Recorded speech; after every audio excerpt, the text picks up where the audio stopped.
the collection of solar bodies in a galaxy with dark energy around it. That's what I mean. That's the material mass. And so your eyes react to the energy that would come from the center, energy that comes from inside this female consciousness energy. Female, not gender, just nature. So you pick up some sand, and your hand would be metaphorically the dark energy that interacts with that sand. You can't pick up more sand than your hand can hold. So say you have a very complex amount of frequencies in this dark energy around Earth. Each different wavelength, if you break it apart into individual waves, you have a complex waveform, and even this whole concept of Fourier transforms, I'm sure it was an understanding of this. My voice could be broken apart into individual sine waves. Well, so each one is interacting with the energy emitted from, say, the core, and each frequency or wavelength is just that. It's how much is interacting. So it'd be like scooping my hand and grabbing this amount of sand and whipping it somewhere and then scooping more, and it's always pretty much the same amount, right? Because that's what my hand can carry. Forget about a heaping pile of sand, but just say I grab the same amount every time because of what my capacity is. Well, if you have a longer wavelength, you could consider that as a larger hand, or say a shovel now that goes into the sand and grabs more of the sand. And then, a garbage can goes in and grabs some sand and fills it up. It's how much is it's how much of the dark energy in the specific frequency is interacting with this center energy, creating an interference pattern. This is where atoms come from. Well, gee, why would we have a huge, heavy atom, and why would we have smaller atoms? And then the atoms themselves are complex waveforms making that up. So when you're dealing with all of the parts of the interaction, then you would be dealing with frequency and amplitude, or the wavelength and amplitude. So now you can start to consider things like, is the sand in my hand heaping or not? For example, the color red is the color red.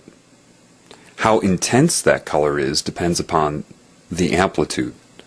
Are you picking up a heaping scoop or not? That's what waveform interaction is.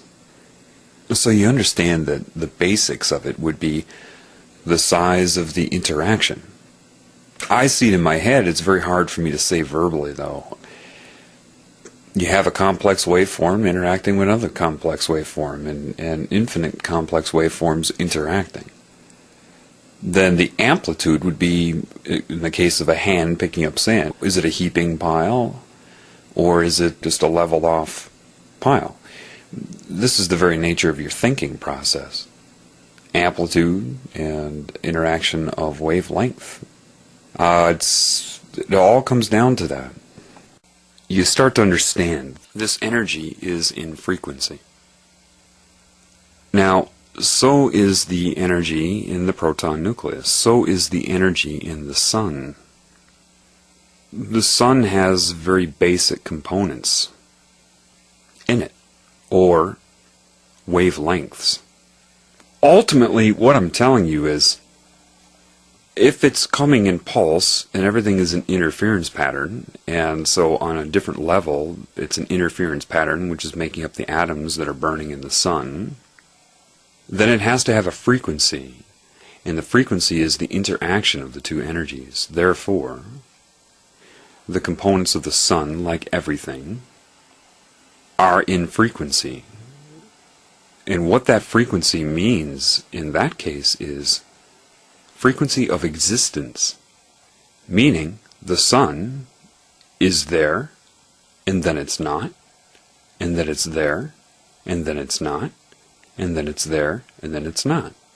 It depends upon the specific atoms, so there's always parts that are there when others aren't, and such.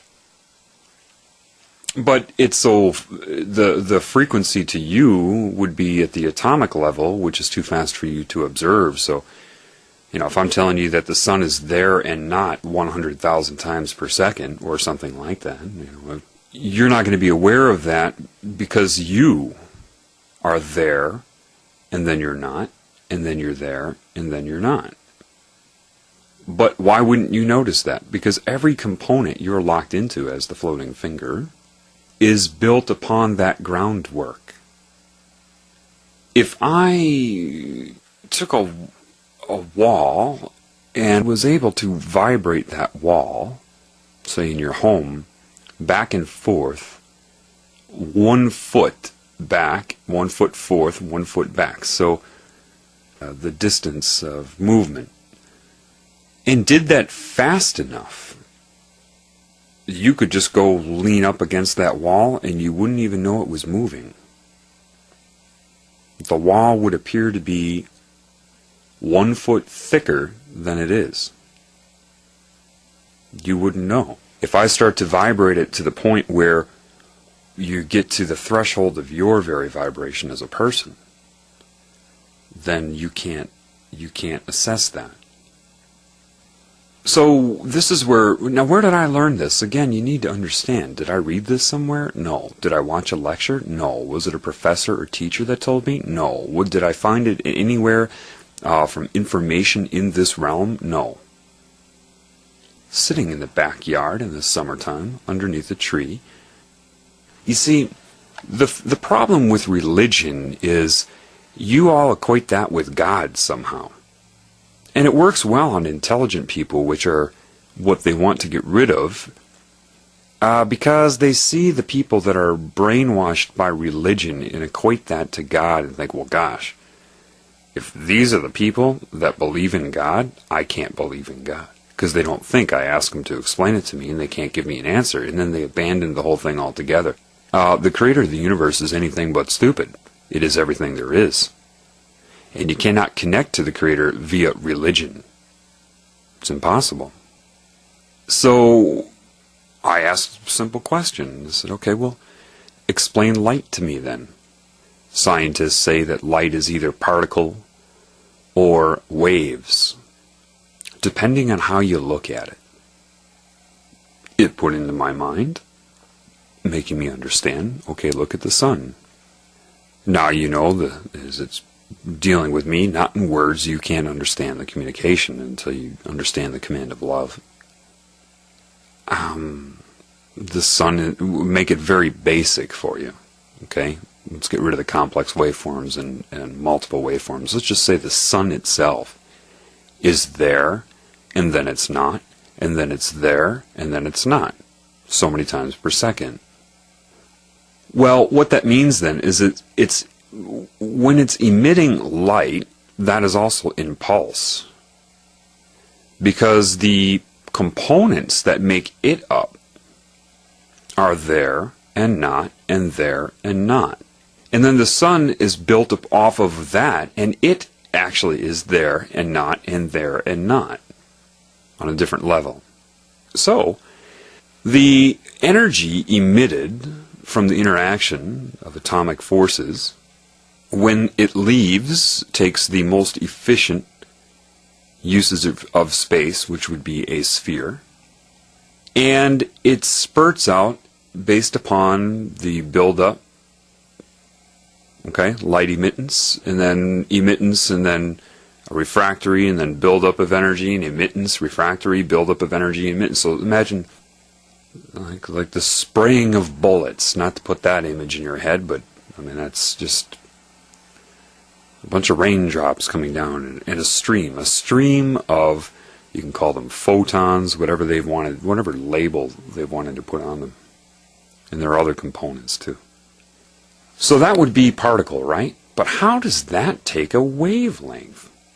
And how many different carrier wavelengths are there?